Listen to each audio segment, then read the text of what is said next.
આ તરફ કચ્છમાં મિની વાવાઝોડાથી જનજીવન પ્રભાવિત થયું। કંડલામાં ભારે પવન ફૂંકાતા મોબાઈલ ટાવર ધરાશાયી થયો। કંડલા પોર્ટ પર ધૂળની ડમરી ઉડતા વિઝિબિલિટી ઘટી। ભારે પવન ફૂંકાતા કંડલા પોર્ટ પર કન્ટેનર ધરાશાયી થયા।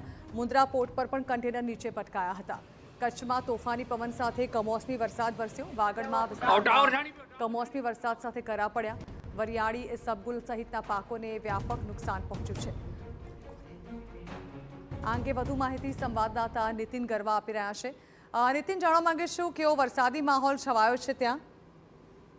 હજી હવામાન વિભાગની આગાહી મુજબ ગઈકાલ રાત્રે મિની વાવાઝોડું અને કમોસમી વરસાદ બાદ જે છે તે આજે પણ જે વરસાદી માહોલ જામ્યો હતો। ખાસ કરીને કચ્છના જે પશ્ચિમ કચ્છ અને પૂર્વ કચ્છના મોટા ભાગમાં જે છે તે માવઠાની અસર પડી હતી।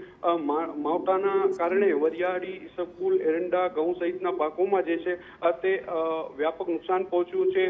તો આ જે માવઠાના કારણે ખેડૂતોના માથે જે છે તે આગ ફાટ્યું છે। માવઠાની અસરના કારણે કચ્છનું જે જનજીવન છે તેના ઉપર અસર જે છે તે જોવા મળી રહી છે। આ મિની વાવાઝોડા કંડલામાં જે છે તે મોબાઈલ ટાવર જે છે તે ધરાશાયી થયો હતો। તો જો કંડલા પોર્ટની વાત કરવામાં આવે તો કંડલા પોર્ટની કામગીરીને લઈને પણ જે છે તે પ્રભાવિત તે કામગીરી જોવા મળી હતી। ખાસ કરીને જે ધૂળની ડમરીઓ જે છે તે હવામાં ફેલાતા વિઝિબિલિટી ડાઉન થઈ હતી।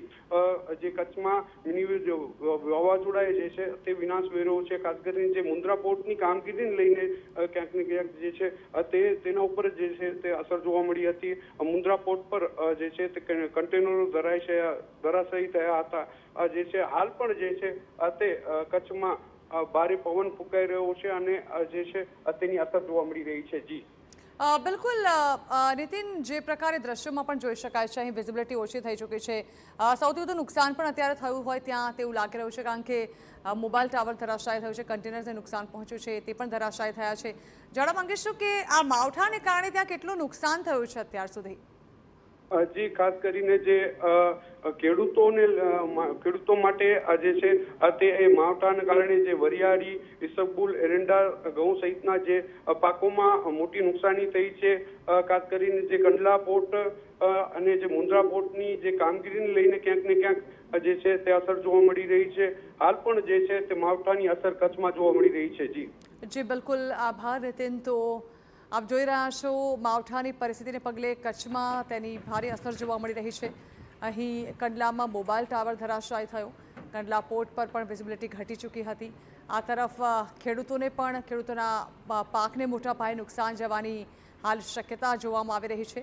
માવઠાની પરિસ્થિતિને પગલે હાલ ખેડૂતોને પણ નુકસાન વેઠવાનો વારો આવ્યો છે।